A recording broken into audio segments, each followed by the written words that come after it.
Halo semuanya, apa kabarnya? Semoga teman-teman semua di dalam keadaan sehat. Ya, pada video kali ini saya mau ajak teman-teman menyaksikan kisah keberanian Pak Joko Widodo ya teman-teman. Pak Jokowi ini selain terkenal keberaniannya, beliau juga terkenal dengan independensinya ya teman-teman. Artinya tidak bisa disetir. Di saat diisukan beliau ini disetir atau bonekanya PDI, tapi Pak Jokowi hari demi hari membuktikan ucapannya bahwa dia tidak bisa disetir. Dia menghargai partainya, dia menghargai Bu Mega, tetapi dia independen. Itu yang diucapkannya suatu kali ya teman-teman. Nah, bagaimana videonya? Coba kita simak dulu bareng-bareng. Pak Presiden Joko Widodo itu memang orang yang tidak punya rasa takut. Tidak takut mati, tidak takut miskin, tidak takut capek, tidak takut susah, tidak takut kehilangan, tidak takut tidak berkuasa. Jadi Pak Jokowi memang serba tidak takut. Pak Jokowi cuma takut sama satu hal, takut sama Tuhan. Ya, kenapa saya bilang Pak Jokowi tidak takut mati? Di dalam beberapa kegiatan beliau, ini bukan main-main ya, taruhannya memang nyawa. Seperti ketika Pak Jokowi pergi ke Afghanistan, di saat situasi di sana masih di tengah-tengah konflik. Ngeri ya? Beliau datang dalam keadaan turun salju, disambut sama pemimpin Afghanistan dan bahkan didaulat untuk menjadi imam sholat di sana. Dan buat mereka kehadiran Pak Jokowi ini berkah. Karena Pak Jokowi adalah Presiden Indonesia kedua yang pernah datang dan berani datang ke Afghanistan setelah Pak Soekarno. Kemudian waktu Pak Jokowi meninjau jalan yang akan dibangun di Papua, di daerah Nduga. Di daerah Nduga ini banyak sekali kantong-kantong KKB ya, atau kriminal bersenjata. Yang beberapa hari sebelumnya ada beberapa orang yang ditembak sama KKB. Pak Jokowi naik motor dan berada di posisi paling depan. Jadi ibaratnya buat sasaran tembak itu wah paling gampang karena paling depan. Naik motor sendiri. Terus kemudian waktu pergi ke Ukraina, dilanjutkan ke Rusia, sama. Daerah konflik, tapi beliau berani. Karena apa? Buat beliau mati itu memang sudah pepesten atau sudah takdir. Kalau memang takdirnya mati, ya mati aja. Pak Jokowi juga tidak takut miskin. Yang namanya miskin sudah pernah ngalamin. Jadi kalau memang ketemu miskin lagi sudah pernah ngerasain, sudah tahu caranya menjadi orang miskin. Pak Jokowi juga tidak takut capek. Baru aja landing ke Indonesia, sudah berkunjung ke tempat bencana, mengunjungi masyarakat. Jadi nggak takut dia capek. Ya. Nggak takut capek dan nggak takut kehilangan. Mau kehilangan apa, tiba-tiba disuruh berhenti nggak berkuasa, ya nggak apa-apa. Yang penting beliau melakukan semuanya untuk rakyat. Jadi paling ngeri kalau ketemu orang yang tidak punya rasa takut seperti ini dan cuma takut sama satu, yaitu takut sama Tuhan. Demikianlah Pak Jokowi. Rahayu.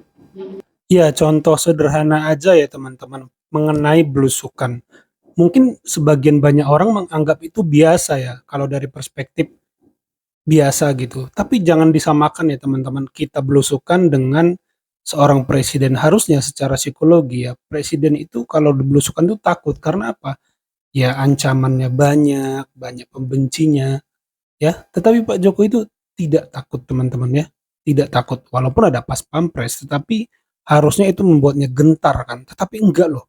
Malah semakin banyak yang benci, semakin rajin belusukan. Padahal kan peluang untuk dia disakitin itu besar, tetapi Pak Jokowi nggak ada takutnya, malah semakin rajin gitu ya teman-teman. Jadi itu satu. Kedua, melarang ekspor bahan mentah, melawan Eropa. Ini kan sebenarnya tekanan ya, ngeri gitu kan.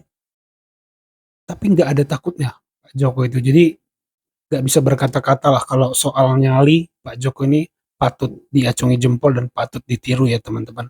Kita lanjut videonya. Ya, saya mendampingi Bapak ke luar negeri kan hampir selalu ya, selalu. Tapi yang saya nggak bakal lupa itu adalah 2 kunjungan ke negara yang sangat khusus. Wah, Satu adalah kunjungan ke Afghanistan.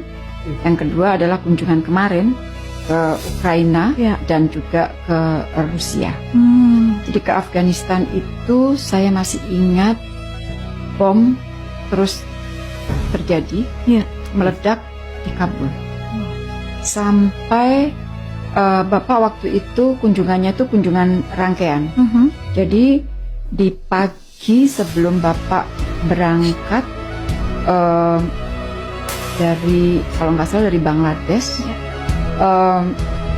bom masih meledak, Ya, Bu. jadi tiap kali bom meledak kita evaluasi, kita rapat dengan Komandan Pas Pampres, dengan Kepala Protokol Negara, kita evaluasi apakah masih lanjut atau tidak. Sampai bom terakhir meledak, saya ketemu dengan Bapak. Saya menghadap ke Presiden bersama dengan Komandan Pas Pampres. Saya sampaikan, ini ada bom baru saja meledak, posisinya ada di mana, lanjut atau tidak? Sampaikan, lanjut. Oke. Nah, pada saat Presiden menyampaikan lanjut, itu kan berarti tugas kami adalah mengamankan, Ya.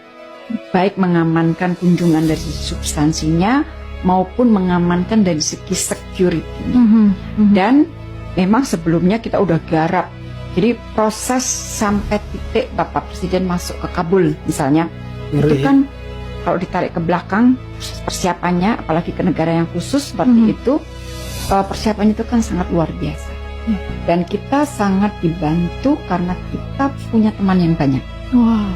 Kita punya teman yang banyak, tidak saja teman yang biasa, tetapi teman yang juga yang orang mikir lah pada saat itu ya, di titik itu. Misalnya, to make a long story short, ya kunjungan itu bisa berlangsung dengan aman walaupun cukup pendek ya, di Kabul hanya 6 jam. Tapi kunjungannya itu adalah kunjungan yang sangat bersejarah dan lancar. Merinding.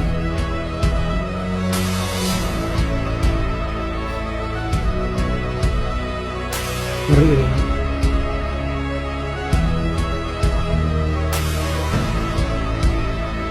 Ya itu ya teman-teman, kisah keberanian kepala negara Republik Indonesia ya. Sebelumnya tentu ya, bagaimana berani masuk ke daerah konflik, menerobos ya teman-teman, dan itu lagi bom banyak teror, banyak serangan-serangan, tapi berani Pak Jokowi itu hadir ke sana. Ini sebenarnya kiprah internasional Pak Jokowi ini, walaupun sering diolok-olok nggak bisa bahasa Inggris, nggak bisa bahasa asing ya. Tetapi menurut saya kiprah internasionalnya ini sulit ditandingi loh. Walaupun Pak Jokowi sederhana terlihat, tetapi menurut saya dia punya kiprah internasional yang sangat-sangat cemerlang ya teman-teman.